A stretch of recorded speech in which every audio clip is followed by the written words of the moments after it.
آج بات ہوگی 18ویں صدی کے ایک ایسے حکمران کی جس کا نام تاریخ میں گونجتا ہے۔ جی ہاں، میسور کا شیر ٹیپو سلطان۔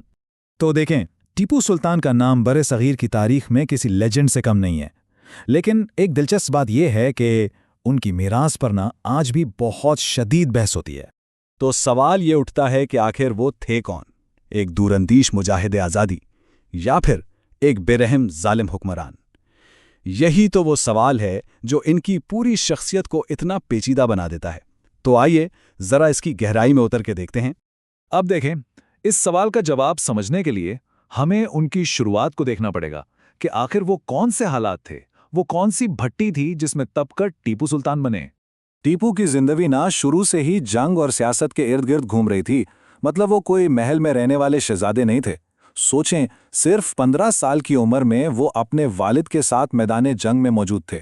تو یہ جو تجربات تھے انہوں نے ہی انہیں ایک عام حکمران سے بہت آگے کی چیز بنا دیا۔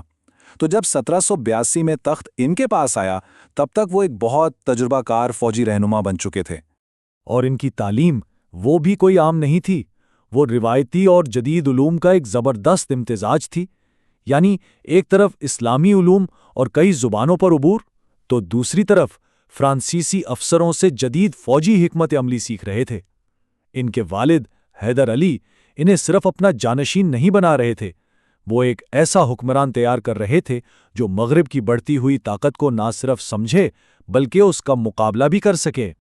لیکن ٹیپو کی کہانی صرف تلوار اور جنگ کی کہانی نہیں ہے۔ ان کی اصل ذہانت تو ان کی حکمرانی اور ان کی اختراعی سوچ میں نظر آتی ہے، وہ سوچ جس نے میسور کو ایک بالکل نئی بلندی پر پہنچا دیا۔ اور یہ کوئی معمولی کامیابی نہیں تھی۔ ایک ایسے وقت میں جب برطانوی اثر و رسوخ تیزی سے بڑھ رہا تھا، ٹیپو کی پالیسیوں نے میسور کو بنگال سے بھی آگے ہندوستان کی سب سے بڑی معاشی طاقت بنا دیا۔ انہوں نے تجارت کو بڑھایا، صنعت کو جدید کیا، زراعت میں اصلاحات لائے، اور اسی وجہ سے یہ حیران کن ترقی ممکن ہو سکی۔ اور ان کی نئی سوچ کی سب سے بڑی مثال وہ شاید ان کی فوجی ٹیکنالوجی تھی۔ ٹیپو نے ایک ایسا ہتھیار تیار کیا تھا جس میں جنگ کا پورا نقشہ بدلنے کی صلاحیت تھی، اور وہ تھے میسوری راکٹ۔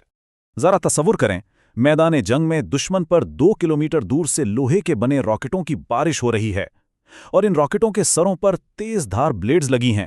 یہ تھا ٹیپو کا انقلابی ہتھیار، اور یہ اتنا مؤثر تھا کہ انگریز بھی اس سے شدید خوفزدہ اور متاثر ہوئے، اور بعد میں انہوں نے اسی ٹیکنالوجی کی بنیاد پر اپنے مشہور کانگریو راکٹ تیار کیے۔ اور ان کی یہ جدید سوچ صرف فوج تک ہی نہیں تھی، انہوں نے تو میسور کو ہر شعبے میں ماڈرن بنانے کا جیسے بیڑا اٹھایا ہوا تھا۔ ایک نیا سکہ اور کیلنڈر بنایا، زمین کا نیا ریونیو سسٹم لائے، میسور کی مشہور سلک انڈسٹری کی بنیاد رکھی، یہاں تک کہ تانبے کے پیندے والے جہازوں کے ساتھ ایک بحریہ بھی قائم کی اور سڑکوں کا جال بچھایا۔ یہ سب ایک مکمل خود مختار ریاست کی تعمیر کا ویژن تھا۔ لیکن ٹیپو کی اس تمام ترقی اور جدت پسندی پر ایک بہت بڑا سایہ منڈلا رہا تھا، اور وہ تھا برطانوی ایسٹ انڈیا کمپنی کا بڑھتا ہوا خطرہ۔ یہی وہ تصادم تھا جسے آخر کار ان کی زندگی اور ان کی سلطنت کی تقدیر کا فیصلہ کرنا تھا۔ یہ کوئی ایک آدھ جنگ نہیں تھی، بلکہ یہ نسلوں تک چلنے والی ایک جد و جہد تھی۔ کل 4 بڑی جنگیں ہوئیں جن میں ٹیپو نے انگریزوں کا ڈٹ کر مقابلہ کیا۔ کبھی وہ کامیاب ہوئے، جیسے دوسری جنگ کے بعد، تو کبھی انہیں بہت بھاری قیمت چکانی پڑی، جیسے تیسری جنگ میں جب انہیں اپنی آدھی سلطنت سے ہاتھ دھونا پڑا۔ یہ ایک ایسی جنگ تھی جس کا انجام بہت واضح تھا۔ یہ تصویر تیسری جنگ کی اسی بھاری قیمت کو دکھاتی ہے۔ شکست کے بعد معاہدے کے تحت ٹیپو سلطان کو اپنے 2 کمسن بیٹوں کو لارڈ کارنوالیس کے پاس یرغمال کے طور پر بھیجنا پڑا۔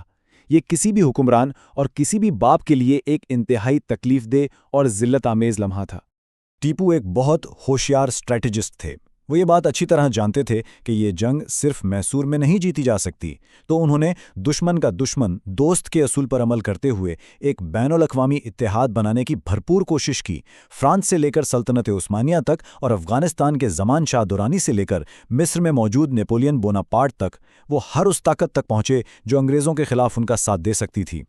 اور اب ہم آتے ہیں ان کی کہانی کے سب سے پیچیدہ اور متنازعہ حصے کی طرف، یعنی ان کی میراث۔ سوال یہ ہے کہ آخر تاریخ انہیں کیسے یاد رکھتی ہے، ایک ولی کی طرح یا ایک گناہگار کی طرح؟ اور یہیں آ کر ٹیپو سلطان کی تصویر بہت پیچیدہ ہو جاتی ہے۔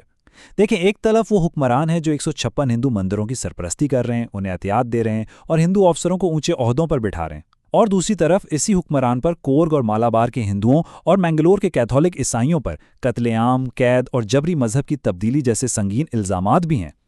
تو سوال یہ ہے کہ ایک ہی شخص کے یہ دو روپ کیسے ممکن ہیں؟ اب اس تضاد کو سمجھنے کے لیے یہ تاریخی پس منظر بہت اہم ہے۔ کئی مورخین کا یہ ماننا ہے کہ ٹیپو کے بارے میں بہت سی منفی کہانیاں ابتدائی برطانوی مصنفین نے لکھیں، اور ظاہر ہے ان کا ایک مقصد تھا، وہ ٹیپو کو ایک ظالم حکمران کے طور پر پیش کرنا چاہتے تھے تاکہ یہ ثابت کیا جا سکے کہ انگریزوں نے میسور کے لوگوں کو اس ظالم سے آزاد کرایا ہے۔ ان کی زندگی کا اختتام بھی ان کی شخصیت کی طرح ہی ڈرامائی تھا۔ سن 1799 میں جب انگریزوں نے ان کے دارالحکومت سرنگا پٹم کی دیواریں توڑ دیں تو انہیں بھاگنے کا مشورہ دیا گیا تھا، لیکن انہوں نے انکار کر دیا اور اپنے دارالحکومت کا دفاع کرتے ہوئے میدان جنگ میں ہی جان دے دی۔ گیدڑ کی 1000 سالہ زندگی سے شیر کی ایک دن کی زندگی بہتر ہے، یہ ان کا مشہور ترین قول ہے جو ان کی مزاحمت کی روح کی علامت بن گیا ہے اور آج بھی ان کے کردار کو زندہ رکھے ہوئے ہے۔ تو پھر سوال وہیں آ جاتا ہے، تاریخ کسی ایسی شخصیت کو کیسے یاد رکھے جو ایک طرف تو ایک عظیم موجد اور دور اندیش حکمران تھا اور دوسری طرف کچھ بیانات کے مطابق ایک ظالم بھی، ایک مجاہد آزادی جس نے اپنی سرزمین کے لیے جان دی، یا ایک ایسا حکمران جس نے اپنے دشمنوں کو کچل دیا؟ شاید سچائی ان دونوں کے درمیان ہی کہیں ہے۔ تاریخ ہمیں کبھی بھی آسان جواب نہیں دیتی، بلکہ یہ فیصلہ ہم پر چھوڑ دیتی ہے کہ ہم اپنے ہیروز اور اپنے ویلنز کو کیسے یاد رکھنا چاہتے ہیں۔